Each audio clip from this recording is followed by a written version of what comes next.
semua yang punya masalah di keluarga masyarakat terselesaikan dari masalah-masalahnya, bisa pergi haji ke Baitullah, bisa ziarah Rasulullah sallallahu alaihi wasallam dan meninggal husnul khatimah. Dan terutama mudah-mudahan kita seberatan mendapatkan syafaat daripada sahibul haul Syekh Maulana Ki Haji Muhammad Zaini bin Abdul Ghani Abagurus Kumpul. Amin ya rabbal alamin.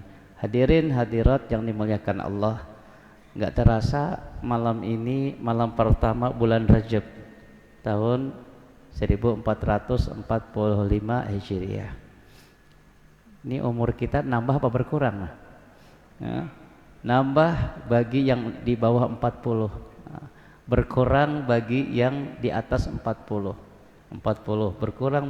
Berkurang sampai kembali seperti bayi lagi, dimandiin, disuapin, dipakaikan pakaian, ditidurin, didudukin, dibangunin. Masya Allah, mudah-mudahan kita panjang umur semuanya sampai 200 tahun. Panjang kan? Panjang umur, sehat walafiat di dalam ibadah taat kepada Allah dan meninggal husnul khatimah. Keistimewaan bulan Rajab, Nabi Muhammad SAW kalau masuk bulan Rajab selalu berdoa, Allahumma barik lana fi Rajab wa Sya'ban wa ballighna Ramadan. Ini Rasulullah menyontohkan kepada kita, memohon kepada Allah di bulan-bulan ini, bulan Rajab, Sya'ban, Ramadan. Ini kira-kira pada hafal nggak bulan Hijriah nih? Apa tuh? Muharram, Safar, Rabiul Awal, Rabiul Tsani, Jumadil Awal, Jumadil Tsani, Rajab, Sya'ban, Ramadan, Syawal, Zulqa'dah, Zulhijjah. Ini Nabi kalau masuk bulan Rajab selalu berdoa, Allahumma barik lana, ya Allah berkahilah kami di Rajab wa Sya'ban, di bulan Rajab dan Sya'ban, ini bulan besok Sya'ban, wa ballighna Ramadan, sampaikan panjangkan umur kami mendapatkan bulan suci Ramadan. Mudah-mudahan doa kita, doa semuanya dikabulkan oleh Allah, mendapatkan berkah dunia akhirat, selamat dunia akhirat, bahagia dunia akhirat, berkah zahir, berkah batin, berkah keluarga, berkah usaha, berkah umur, berkah anak, berkah cucu, dan berkah semuanya. Kemudian panjang umur sampai bulan suci Ramadan. Masya Allah. Ini tahapan pintu gerbang menuju bulan Ramadan. Gerbang pertama, gerbang kedua Sya'ban, lalu Ramadan.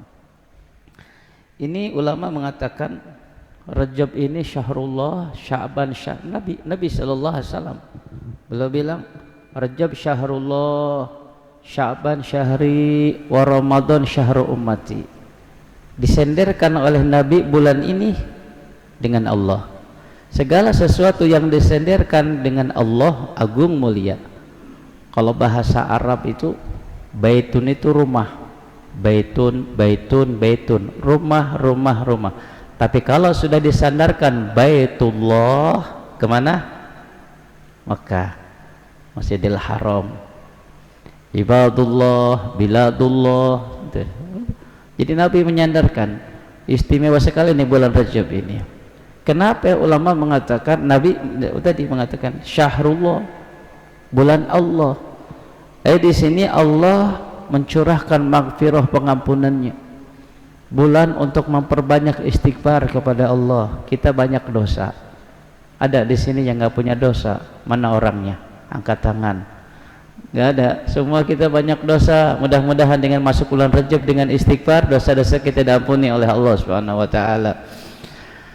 Astaghfirullah Rabbal baraya, astaghfirullah minal khataya, astaghfirullah Rabbal baraya, astaghfirullah minal khataya. Tidak ada yang istimewa untuk menghapuskan dosa melainkan taubat kepada Allah, mohon ampun kepada Allah. Nabi Shallallahu Alaihi Wasallam setiap hari mohon ampun istighfar kepada Allah lebih daripada 70 bahkan sampai 100 kali. Dalam riwayat 70, riwayat lagi 100 kali tiap hari. Bahkan Rasulullah adalah manusia yang tidak punya dosa sama sekali, tapi mohon istighfar kepada Allah. Nah, istighfar ini banyak keberkahannya, banyak faedahnya. Itu dikisahkan ada di Mekah, ada satu orang hidupnya ini susah, rezekinya seret, usaha gagal lagi, mau nikah nggak jadi lagi. Akhirnya ini orang pergi ke Mekah. Di Mekah kerjaannya sholat istighfar, ibadah terus. Nggak nyampe 2 minggu, subhanallah, ini proses. Datang satu orang menghampirinya. Lihat, bukan dia menghampiri orang tadi, tapi seseorang menghampirinya. Ditanya, kenalan lah bahasa kita. Aku ini, katanya, saya ini adalah pengusaha pemilik beberapa hotel di Mekah ini. Lalu ditanya, pian punya pekerjaan kah? Enggak ada, makanya aku di sini kerjaanku hanya sholat istighfar, beberapa kali usaha gagal, sampai sekarang nggak punya pekerjaan. Langsung, kalau kamu mau kerja ya sudah, ikut denganku, ikut ngurus beberapa hotelku. Masya Allah, langsung 2 minggu kemudian dapat pekerjaan yang ringan lagi. Yang kedua ditanya lagi, sudah nikah belum? Belum, katanya. Ya sudah, kalau gitu nikah dengan salah satu putriku. Masya Allah, ini orang berkat istighfar, rajin ibadah, pekerjaan dapat, istri dapat, datang lagi, nggak perlu dia nyari-nyari, Allah utus seseorang kepadanya. Nah, ini proses hidup ya. Pengen lancar rezeki, rajin ibadah, rajin sholat, banyak istighfar, minta doa sama Allah, ziarah aulia sholihin, masya Allah, minta berkah mereka. Nah, ini proses semuanya. Mudah-mudahan Allah berikan pada kita rezeki yang berkah insya Allah. Amin ya rabbal. Yang belum nikah mudah-mudahan dapat jodoh yang terbaik. Nah, kemudian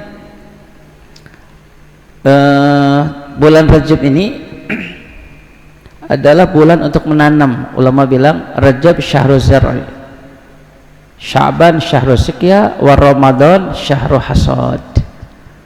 Rajab ini bulan untuk menanam, Sya'ban bulan untuk menyirami, Ramadan untuk panen. Artinya gini, kalau saya nanam jagung, tentu saya merawat jagung tadi, dikasih pupuk, disirami, dijaga, dirawat, dia berbuah, berbunga, berbuah, langsung panen, maka saya memanen jagung dan memakan jagung. Kalau yang nanam, yang nggak nanam, walaupun dia punya lahan luas, walaupun hektaran tanahnya, karena dia tidak nanam jagung, tidak nanam singkong, tidak nanam duren, tidak nanam buah-buahan yang menghasilkan buahnya, tidak akan menyiram sesuatu dan tidak akan panen. Nah, yang menanam dia akan panen.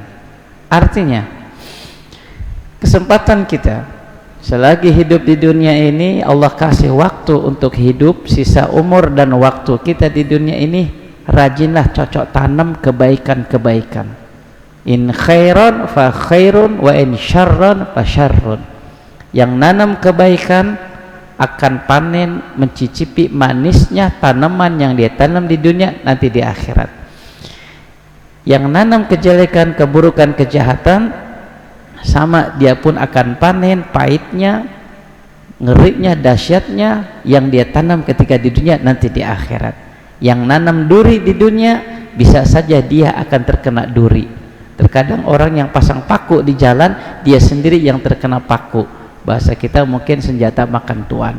Untuk itu kesempatan ini, ya, bertanamlah kebaikan-kebaikan di dunia, berkaryalah kebaikan-kebaikan di dunia selagi kita masih diberi kesempatan untuk hidup, untuk memperbanyak bekal menghadap Allah di akhirat nanti. Amin ya rabbal alamin.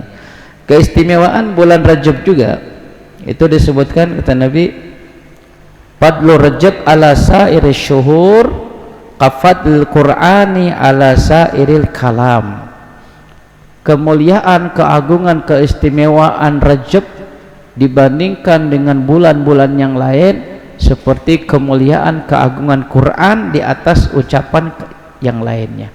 Quran kalamullah, kalam manusia atau makhluk nggak ada apa-apanya dibandingkan dengan kalamullah. Nah ini syahr Rajab betapa istimewa sekali keistimewaannya. Adapun Sya'ban, kebanding keistimewaan Sya'ban di bulan-bulan lain itu kapadli ala sairil anbiya, kata Nabi. Keistimewaan bulan Sya'ban di atas bulan-bulan yang lain seperti istimewanya aku di atas para nabi-nabi yang lain. Jangan dibandingkan Nabi Muhammad dengan para nabi yang lain. Seluruh makhluk semuanya sumber nur cahayanya dari baginda Nabi besar Muhammad sallallahu alaihi wasallam.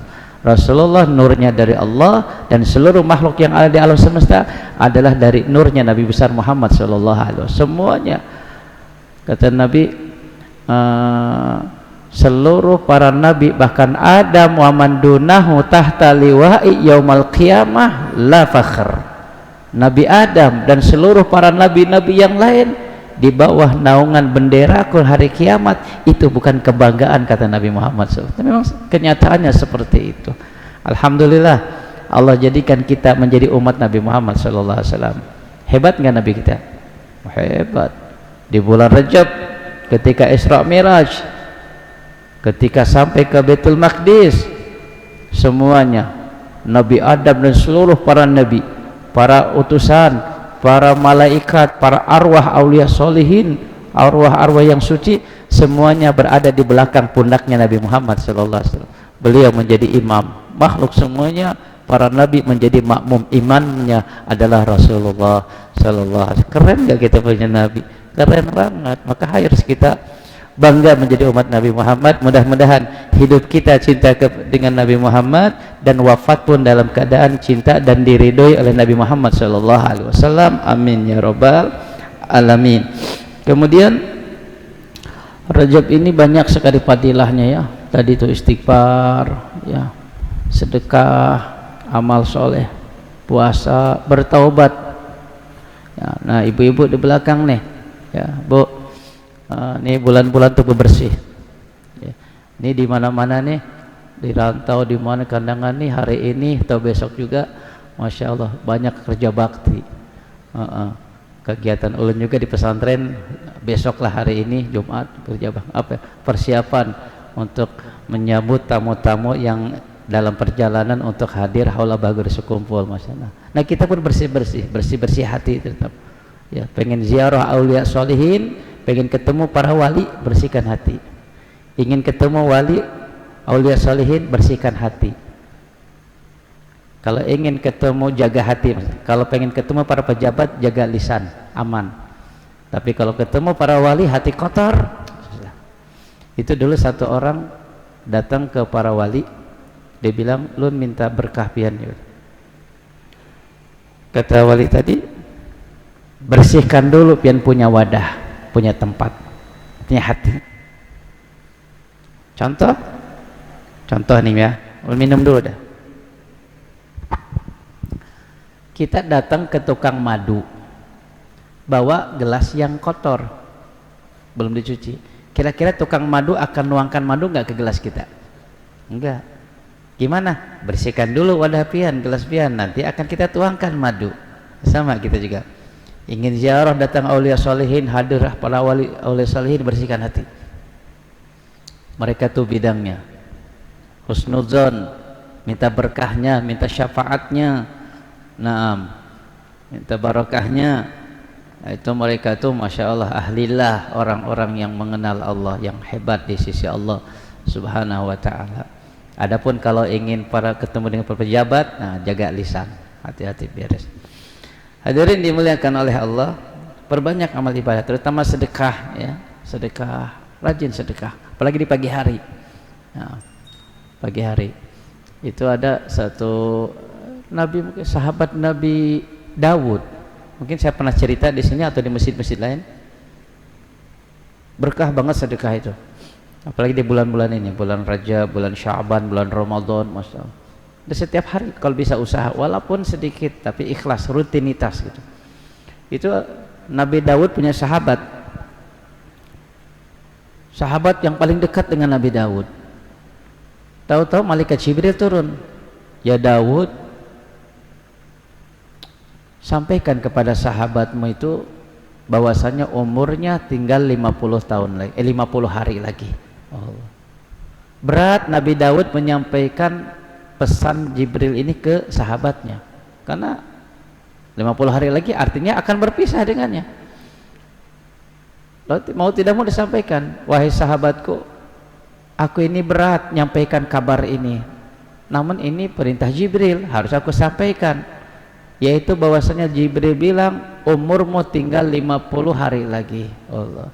Ini hadirin hadirat, kira-kira kalau kita dapat kabar, ini kabar resmi ya, bukan hoak, beneran, umur kita 50 hari lagi, kira-kira apa yang kita lakukannya? Allah, bertobat, ada yang nggak keluar dari masjid, ada yang puasa terus, ada yang baca Quran terus, ada yang hadir majelis talim terus. Tapi subhanallah, hikmahnya itu nggak Allah tentukan. Ada jam di sini, ada jam berapa nih? Wah, kanan kiri, saya lupa jam, nggak kebawa, nggak kepake. Adakah yang tahu? Ini jadi pian bawa jam ini dipakai pelajaran, bukannya jam bangga-bangga, jam enggak. Pelajaran setiap nih pian pakai jam, itu pelajaran besar buat pian. Gimana? Adakah yang tahu detik yang muter itu berhenti di nomor berapa? Ada? Sampai kira-kira ini panitia atau pengurus masjid, Pak Haji, pian tahu jam ini akan berhenti detik yang berapa, nomor berapa? Gak ada yang tahu, rahasia. Sama, umur kita pun gak ada yang tahu, di bulan berapa, di tanggal berapa, di minggu berapa, di hari apa, di tahun berapa kita akan wafat, gak ada yang tahu, rahasia dari Allah. Sedih sahabat Daud ini karena dapat kabar itu, lalu dia lalui beberapa hari, 10 hari dia lalui, 20 hari dia lalui, 30 hari dia lalui, 40 hari dia lalui, 48, 49, tinggal hak lagi, 1 hari lagi kematiannya. Saya nanya lagi, kalau besok dikabarin, Bu, Pak, kita akan wafat, apa yang malam ini yang kita lakukan?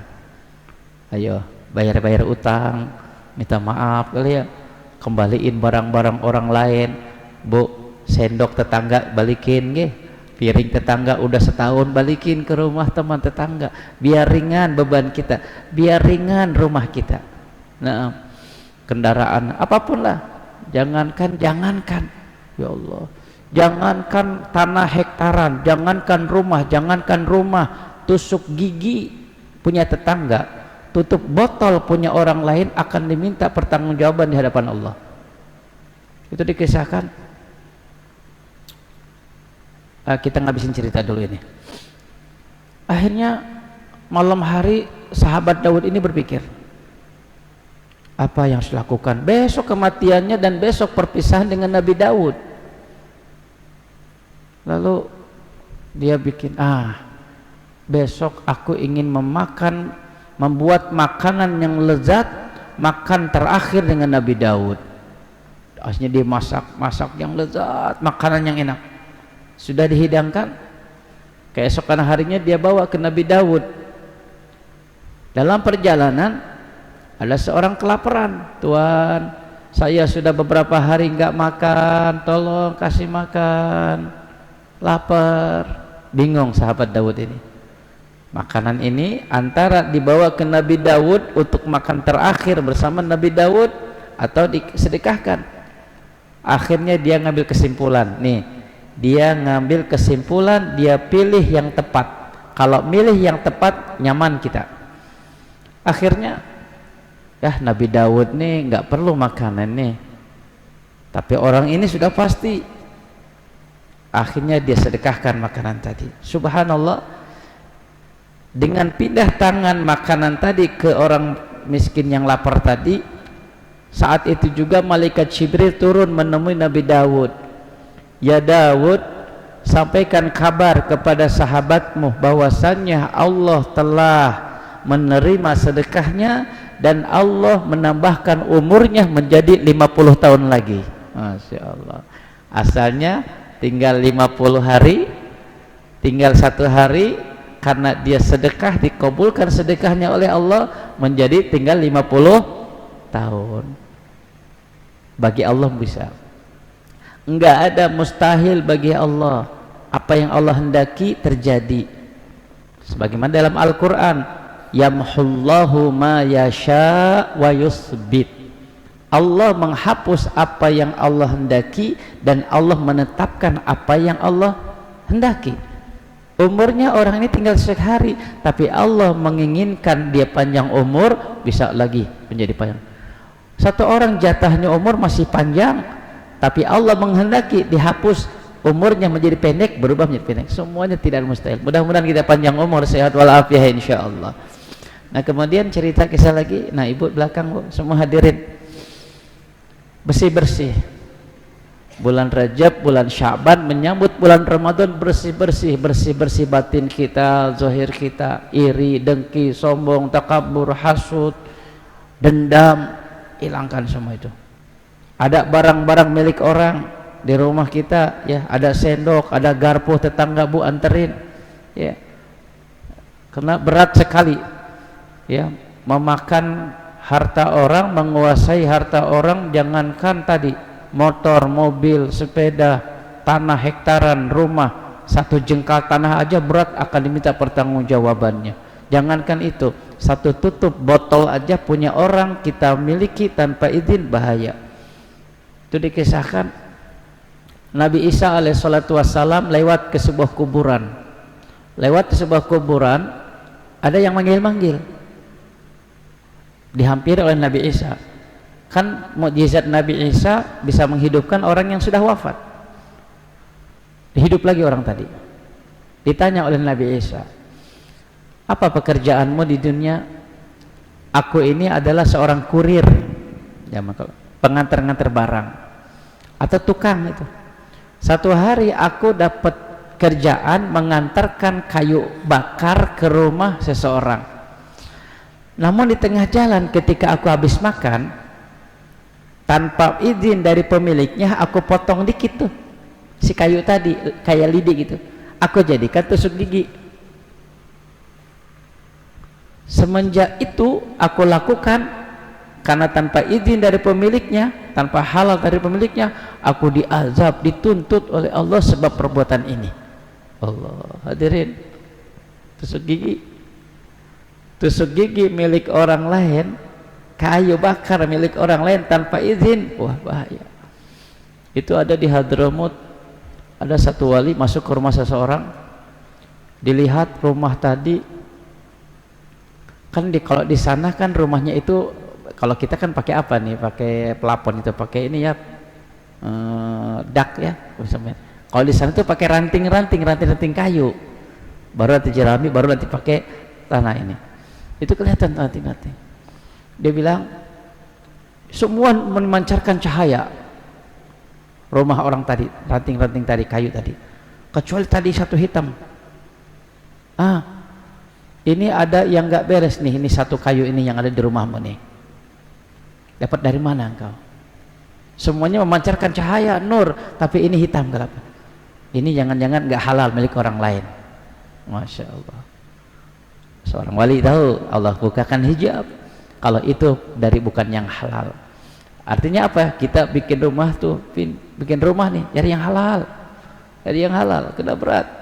Ya, satu genteng pun milik orang, bahaya. Bahkan dalam riwayat, kalau memang Ka'bah dibuat dari batu yang haram, dihancurkan, demi melepaskan ini, lepas gitu. Ya mungkin kalau kita mungkin Monas kali ya, kalau Monas itu dibuat dari yang haram milik orang lain, ya Allah, berat ya. Maka itu hati-hati, berat, kita nggak kuat di hadapan Allah. Kemudian hadirin dimuliakan oleh Allah, ada lagi faidah nanti nih bapak-bapak nih, di akhir Rajab, hari Jumat terakhir bulan Rajab, kalau nggak salah tanggal 9 Februari ya, kalau nggak salah tanggal 9 Februari bulan depan, itu pas saya juga pas jadwal Maulid Isra Mi'raj ceramah di Masjid Batangkulur di sana di Kandangan. Nah, itu hari Jumat terakhir di bulan Rajab itu ada amalan soleh supaya kita tahun itu selalu banyak uang. Itu diamalkan oleh orang soleh. Syekhana Al Habib Salim Syatiri pernah juga nyampaikan itu, yaitu untuk bapak-bapak nih pas Jumat keempat di bulan Rajab pian bawa uang di kantong, terserah berapa aja, kalau tambah banyak tambah bagus. Nah ketika khotib duduk mimbar atau khutbah kedua pian pegang duit tadi baca 35 kali Ahmad Rasulullah wa Muhammad Rasulullah. Apa bacaannya? Ahmad Rasulullah wa Muhammad Rasulullah. Berapa kali? 35 kali. Nah ini amalan solihin. Insya Allah kalau yang membaca ini setahun kemudian tuh rezekinya ngalir terus. Ya mungkin yang di kantong belum habis sudah datang lagi, yang di dompet belum habis sudah datang lagi, yang di ATM-nya belum habis sudah datang lagi. Mudah-mudahan Allah berikan rezeki yang banyak insya Allah. Nah itu yang kedua, yang terakhir, hadirin dimuliakan oleh Allah, berbuat baik di mana saja berada dan jangan mengharapkan balasan dari orang tersebut. Kita berbuat baik nih, orang tadi membalas atau tidak membalas kebaikan kita no problem, yang penting kita inginkan balasan terbaik dari Allah. Terkadang kan kita mikir dulu, sebagian orang kan mikir, ngapain belum bantu si fulan, yang pastinya dia kan nggak membalas. Jangankan membalas, buat terima kasih aja enggak. Jangan pikirin dia mengucapkan terima kasih atau enggak, membalas atau enggak kebaikan yang sudah kita lakukan. Jangan pikirin, tugas kita mah lakukan aja kebaikan, sebarkan kebaikan kepada orang yang tidak kenal atau yang kita kenal. Senyumlah kepada orang yang kita kenal atau yang tidak kita kenal. Sebarkan kedamaian, kenyamanan, ketentraman kepada orang yang kita kenal atau yang tidak kita kenal. Nah apalagi sekarang musim-musim panas nih, bulan depan ada pemilu, beda pilihan, kada apa-apa, nggak apa-apa, beda pilih, mau milih siapa, nyoblos siapa, yang penting jaga persaudaraan. Jangan gara-gara beda pilihan berantem. Ada satu keluarga tuh beda-beda pilihan sampai sekarang kada saling tegur menegur gara-gara beda pilihan. Itu mah pesta rakyat untuk hiburan saja. Jangan sampai gara-gara itu putus tali persaudaraan, sampai enggak mensolatkan jenazah saudaranya muslim, sampai enggak mau hadir lagi majelis lagi karena gurunya atau temannya yang dapat duduk karena beda pilihan. Kada, itu mah sudah hiburan saja. Tapi untuk akhirat jangan dirubah istiqomah kita itu. Nah itu dikisahkan ada satu anak muda tinggal di Mekah, kelaparan dia, akhirnya keluar. Zaman dulu ya, zaman dulu Mekah pun nggak seperti sekarang ya. Zaman sekarang di Indonesia aja, di kita dulu ya, zaman peceklik ya, zaman peceklik, zaman dulu terjadi. Pas saat itu dia keluar rumah cari makanan, tahu-tahu di jalan dia nemu bingkisan,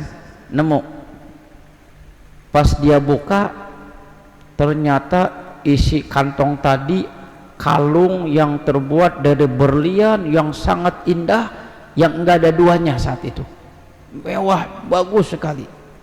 Akhirnya nyampe rumah, ini milik orang, aku balikan lagi ke kantongnya, siapa tahu nanti ada orang yang mencari.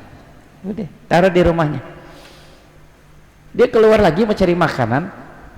Di tengah jalan ada satu orang tua, sudah bongkok, tua. Siapa yang menemukan kalungku akan aku kasih hadiah 500 dirham. 500 dirham itu mata uang dulu, terbuat dari emas, besar harganya.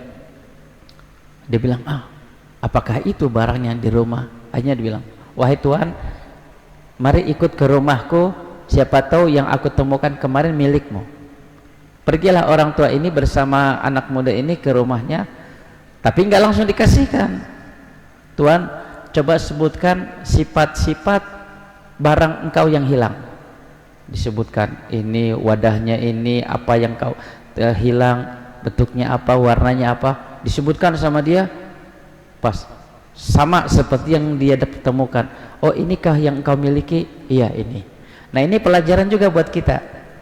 Ibu bapak kalau di jalan nemu HP mewah, tab atau lagi iPhone, atau menemukan dompet, atau menemukan barang berharga, kita simpan dulu. Kalau mau diambil, ambil, simpan, tapi tanggung jawab, itu jadi amanat. Kalau enggak, ya biarin aja, biar orang lain urusannya. Nah, kalau sudah diambil oleh ibu bapak, datang orang yang mengaku kehilangan barang, itu jangan langsung dikasihkan. Kalau langsung dikasihkan, bisa saja orang tadi ngaku walaupun bukan miliknya. Tanya dulu, pian kehilangan dompet kah? Inge, apa warnanya, apa mereknya? Pian kehilangan HP kah? Inge, apa merek HP-nya, apa warnanya, ada bungkusnya enggak? Sebutkan. Tanya. Kalau dia nyebutkan sifatnya sama seperti yang ada ditemukan kita, inikah barangmu? Nah, sudah kita kasihkan lagi. Tapi kalau dia nggak ngerti, salah, HP misalnya dompet tadi warnanya hitam, dia ngaku dompetnya warnanya ungu atau lagi hijau, nah berarti jangan langsung dikasihkan. Kalau dikasihkan, dia ngaku-ngaku, bisa aja nanti datang pemilik aslinya, nah kita tanggung jawab. Nah itu, jadi kalau nemu barang itu jangan langsung dikasihkan, sebutkan dulu sifatnya apa. Lanjut ke kisah cerita. Si bapak ini senang sekali karena barangnya ketemu, lalu dia mau ngasih hadiah 500 dirham, ditolak. Jangan, Pak. Bapak tamu juga di sini, pasti memerlukan di Mekah ini. Sudah, enggak Pak, aku enggak mengharap balasan ketika aku menemukan ini, aku mengharap dari Allah balasannya. Lalu orang tua tadi ya sudah, pulang orang tua. Kisah cerita, pulanglah si orang tua ini ke negerinya. Beberapa hari kemudian, si anak muda ini bepergian naik perahu, mungkin kapal laut. Zaman dulu kan masih terbuat dari kayu, nggak seperti sekarang. Dari Banjarmasin ke Surabaya sudah enak banget kapalnya ya, kayak kapal pesiar, enak banget. Ulun kalau nyebrang dari Merak ke Bangkauni ke Sumatera, itu ada dua macam kapal tuh, ada yang 2 jam, ada yang 1 jam. Yang 1 jam agak mahal, 500 nyebrang, kalau ini 200-300 nyampe, tapi enak. Pecah kapal tadi di tengah laut, teman-temannya banyak yang tenggelam, yang meninggal, kecuali dia akhirnya terombang-ombing, pegangan ke sebelah papan, ke kanan ombak, ke kiri ombak, ke kanan, sampai terdampar di sebuah pulau. Dalam pulau itu ada masjid tapi nggak terawat, nggak makmur, dan orang situ awam semuanya. Beda dengan Masjid Nurul Falah, Masya Allah, makmur, pengajian banyak, sholat subuh juga banyak, Masya Allah, Alhamdulillah. Nah, akhirnya dia pikir, waduh, aku harus dakwah di sini. Akhirnya dia sapuin, dia bersihkan masjid tadi, langgar tadi. Dia panggil satu-satu anak warga, belajar wudhu, belajar sholat, belajar tajwid, belajar nulis bahasa Arab, diajar ilmu agama. Lalu lama-lama banyak orang tua juga ikut belajar. Setelah sekian lama, dia pamitan mau pulang kampung. Kata masyarakat, Tuan jangan pulang, Tuan ini sudah jadi guru besar kita, sudah di sini aja. Kalau Tuan ingin rumah, akan kita bangunkan rumah yang terbaik di pulau ini. Kalau engkau ingin nikah, akan kami carikan perempuan tercantik di kampung ini, mungkin bunga desa bahasanya. Dan jika ternyata memang ada seorang perempuan tapi dia yatim, cantik, ini kita kalau ditawarin gitu, kira-kira mau nggak? Mau ya? Ya sudah, kata dia, terserah kalian, aku ikut aja. Akhirnya dibikinkan rumah guru tadi, Masya Allah. Lalu dikenalkan, dinikahkan dengan seorang perempuan cantik, bukan main, tapi yatim. Diatur oleh masyarakat pernikahannya. Setelah ijab kabul, pas malam pertama, kebetulan pengantin tadi yang perempuan pakai kalung. Si laki tadi dari awal ketemu istrinya dilihatin kalung terus. Ini saya nanya kepada bapak-bapak dulu, Pak, ingat nggak waktu malam pertama nikah sama ibu, bapak ngelihat mukanya nggak? Ketika pertama ngelihat istri, apa yang pian lihat? Muka pasti ya? Bukan. Hidungnya hiasannya, Tapi beda dengan pengantin ini. Malam pertama yang dia lihat adalah kalung si istri. Sampai keluarga perempuan, "Tuan, lihat muka istrimu, dari tadi yang kau lihat adalah kalung." Terus dia bilang, "Ini kalung bukan sembarang kalung. Ini kalung kalau nggak salah yang pernah aku temukan dulu di Mekah, persis seperti ini. Lalu ada orang tua yang mengaku kehilangan, dia mau ngasih hadiah 500 dirham, tapi aku menolaknya, aku kembalikan dengan ikhlas tulus kepadanya." Langsung keluarnya bertakbir, "Allahu Akbar, Subhanallah, betul wahai Tuhan, ini kalung adalah kalung yang pernah hilang di Mekah. Dulu orang tua si perempuan ini, orang tua si perempuan yang sudah wafat, setelah pulang haji, dia selalu cerita bahwanya kalungnya ini pernah hilang, ditemukan oleh seorang anak muda yang akhlaknya luar biasa, dan orang tua tadi selalu bilang, mudah-mudahan putriku nikah dengannya." Masya Allah, nikahlah dia ini, punya anak. Gak lama kemudian, beberapa tahun kemudian meninggal istrinya, anaknya meninggal, kalungnya tadi peninggalan istrinya jadi milik suami tadi, miliknya. Akhirnya dia jual, laku ratusan dirham zaman dulu. Diambil kisah dari ini. Pertama, jika kita berbuat baik kepada orang lain dimanapun, Allah tidak akan melupakannya, akan membalasnya. Diambil kisah ini juga adalah ketika kita mendapat musibah, cobaan, ujian bertubi-tubi, pasti di balik itu ada hikmah. Ini tadi orang udah hampir mau mati tuh di tengah laut, terombang-ambing. Diambil dari kisah ini yang ketiga, kalau jodoh nggak kemana, ya kan? Ini anak muda ini nggak tahu kalau istrinya adalah orang yang dulu pernah ditemukan kalungnya, dan dia tinggal di mana, di pulau mana, dan dia tinggal di Mekah, nggak ada yang tahu. Tapi kalau jodoh nggak kemana, tapi kita berdoa saja mudah-mudahan dapat jodoh yang terbaik insya Allah. Nah, bagi yang belum, yang sudah ya urusan deh.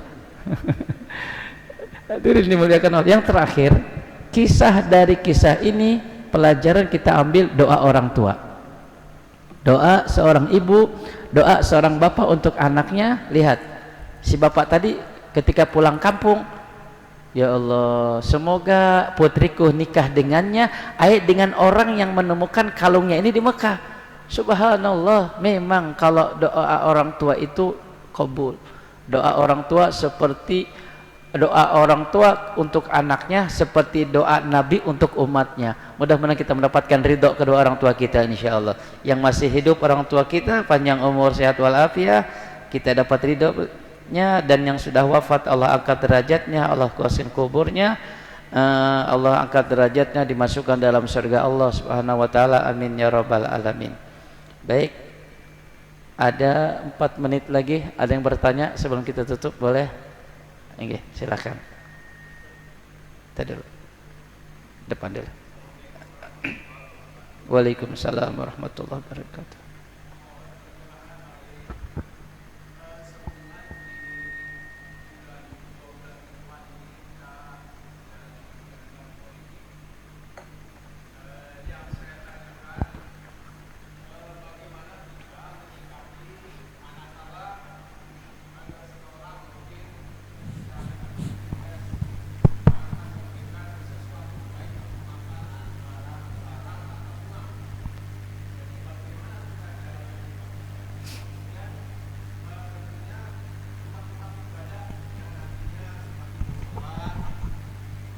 akan mendapat sumbangan, itu juga bagaimana minta pencerahan.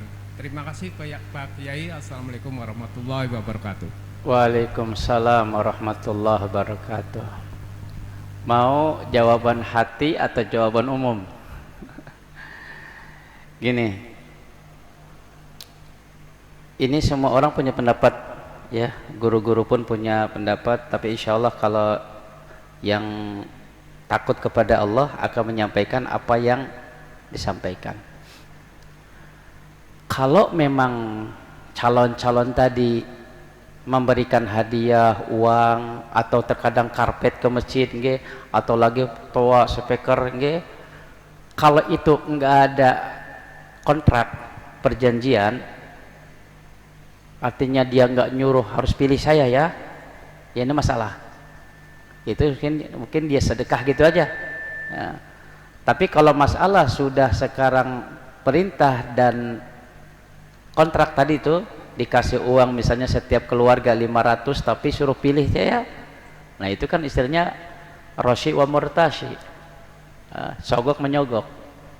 Nah itu kalau bagi yang warok bagusnya mah nggak usah kalau memang ada kontrak, karena janji kan kita, kalau kita terus kita terima sedangkan sudah berjanji dengannya, dia bilang iya saya pilih, tapi kita nggak milih dia, cuma ngambil duitnya, saya milih yang lain lagi. Nah berarti kita di sini melanggar perjanjian. Paham kan maksudnya? Kalau memang di situ ada perjanjian, nih saya kasih uang 500.000 tapi pilih saya ya. Dia bilang, kata si penerima, ya siap saya bantu. Ternyata duit diterima, dia milih yang lain. Nah ini berarti dia melanggar perjanjian. Nah itu hati-hati. Lebih baik kalau memang ada perjanjian, itunya dia minta, pilih saya ya, saya kasih uang 100 juta tapi pilih saya. Nah ternyata hati yang tadi nggak akan milih dia, milih orang lain, lebih baik nggak usah terima, mohon maaf saya nggak perlu gini karena hati saya sudah ada sama seseorang gitu, nggak apa-apa ya. Itu aman. Karena hati-hati, ini masalah tadi tuh kita khawatirnya masuk ke rasyi wa murtashi tadi, sogok menyogok. Kalau memang si calon tadi ada perjanjian harus milih dia, tapi kalau nggak bilang apa-apa, dia kasih hadiah, dia pakai baju ini, dia ngasih hadiah, nggak bilang apa-apa, yaitu terserah kepada penerima tadi. Karena nggak ada ya, kalau mau nerima, dia mau milih siapa silahkan, karena kan itu nggak ada lafaz untuk sogok menyogok, nggak ada perintah untuk mesti memilih dia. Tapi rata-rata kira-kira apa tuh? Pilih ya. Ini saya kasih, ada pilih saya. Dulu di Jakarta, saya jelas di Jakarta ada satu caleg ada ngasih hadiah karpet atau speaker gitu atau AC ke masjid, ke Langgar, nggak jadi, dipindah lagi. Karpet yang sudah dipasang, AC yang sudah dipasang, kipas sudah dipasang, dibongkar lagi. Toa yang sudah dipasang di mana dibongkar lagi. Nah itu ya tadi, jadinya nggak ikhlas ngasihnya. Nah khawatir terjadi seperti itu tuh ya, terjadi seperti itu.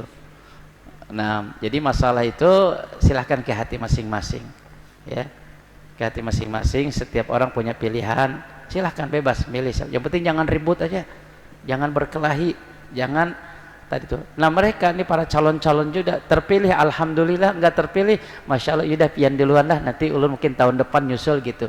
Jangan harus keras, harus saya apaan, nggak terima, nggak gitu ya. Makanya tuh biasanya ada rumah sakit dadakan nanti ya. Laku tuh bikin rumah sakit dadakan buat calon-calon yang nggak jadi. Tapi semuanya hati dan ikhlas. Contohkan juga setiap calon-calon yang lain, baik beda partai, beda apa, itu sudah akur gitu. Terpilih nggak terpilih, yang terpilih alhamdulillah, tugas amanatnya benar-benar laksanakan. Ini adalah janji tugas untuk memakmurkan masyarakat. Yang belum terpilih alhamdulillah juga bilang ya semoga pian rapi ini nanti ulun penerusnya tahun depan mudah-mudahan terpilih, gitu aja enak. Adapun udah tadi udah saya jawab ya dua-duanya ya. Jadi kalau memang dikasih juga ke langgar, ke masjid tadi itu kembali kepada pengurus. Kalau memang takut ribet nantinya seperti yang saya ceritakan tadi, dia nggak terpilih, karpetnya dibongkar, dibawa, diambil, ditarik lagi, AC-nya, bahkan toa yang sudah dimandar pun dibongkar lagi. Nah itu daripada terjadi seperti itu lebih nggak usah. Tapi kalau memang ya dia nggak bilang, kayak di Jakarta juga dia cerita, ada yang nanya juga, mohon maaf, ada dulu pemimpin di sana di Jakarta, dia non muslim tapi ngirim sapi ke masjid-masjid, ke langgar-langgar pas hari raya Idul Adha. Dia terima nggak? Nah ini bukan mau dipilih, bukan, ini mah ketika Idul Adha ada non muslim ngirim-ngirim ke masjid-masjid, ke langgar-langgar itu sapi, kita terima nggak? Nah, saya tanya dulu, apa lafadznya? Lafadznya kurban dari Pak ini gitu ya, kita bilang itu sapi adalah kurban itu adalah hidangan Allah untuk hamba-hambanya yang beriman. Hidangan Allah untuk hamba. Jadi itu walaupun diniatkan untuk korban baginya nggak akan dapat pahala dia. Kenapa? Karena bukan ahli pahala, bukan ahli orang mendapatkan pahala. Ya mungkin sedekah aja. Artinya mungkin Allah akan lancarkan usaha atau dijaga, diselamatkan orang tadi. Tapi kalau jatuh namanya kurban, bukan kurban. Kurban itu adalah khusus untuk syaratnya orang muslim. Non muslim nggak ada namanya ibadah kurban, gitu. Nah terus diterima enggak? Kita kembalikan lagi kepada masyarakat atau ini tadi. Kalau mau terima dari orang tadi, ya mungkin bukan korban dia, cuman ya sedekah aja, silakan aja. Jangan ditanya dari mana aslinya. Contoh, mohon maaf, ada orang Cina bawa ke pian uang 1 koper. Terserah pian, mau terima aja. Jangan tanya dari mana aslinya. Dari mana pian dapat ini? Dari mana? Kalau ditanya aslinya, semuanya udah rata-rata dari yang haram. Kalau pengen ini terima aja sih, jangan banyak nanya dari mana asal. Tapi kalau sudah yakin, misalnya ada satu orang keluar dari diskotik atau tempat minuman tempat ini, lalu ngasih uang ke pian, tahu ini ngambil dari kasir itu, kasihkan ke pian, dia jelas banget ngelihat uang tadi uang dari itu, ya itu jelas, silahkan tolak mentah-mentah. Tapi kalau nggak tahu dari mana asalnya, karena orang juga walaupun non muslim ada juga uangnya dari yang halal, artinya dari bukan yang seperti itu. Kembali kepada pengurus lagi, ya insya Allah, amin ya rabbal alamin. Karena waktu sudah cukup ya, mudah-mudahan kita diberikan selamat dunia akhirat, berkah dunia akhirat, dan Allah berikan pada tanah air kita aman, nyaman, tentram, damai, dan semoga kampung kita, negeri kita, dan berkah daripada haul abagul sekumpul, kita mendapatkan berkah dunia akhirat dan berkah daripada syafaat beliau, amin ya rabbal alamin. Allahumma sallallahu sholihin ila hadratin Nabi Muhammad sallallahu alaihi wasallam bisiril Fatihah. Bismillahirrahmanirrahim. Bismillahirrahmanirrahim. Satu aja, mohon maaf, satu aja, lupa. Itu enggak boleh tuh. Ngerobek-robek atau membuang atau membakar poster apa namanya, baliho-baliho caleg ya, jangan. Kita punya perasaan. Contoh aja, pian, foto pian atau pian pasang, dibolongin matanya, dirobek atau dibuang, kira-kira tenang nggak? Terima nggak? Enggak kan? Jangan, itu milik orang, mereka bayar, kadang-kadang nyuruh orang, udah biarin aja. Kalau pian nggak suka, ngomong dari awal, mohon maaf jangan di sini ya, tempat lain saja. Kalau pian pengen bikin foto yang besar, panjang foto pian sendiri situ, ada apa-apa. Ini terjadi ya, janganlah, itu orang sudah bayar dan pakai uang, matanya dirobek, jangan. Pian sendiri mau nggak foto digitu? Pasti nggak mau. Sama, jaga perasaan.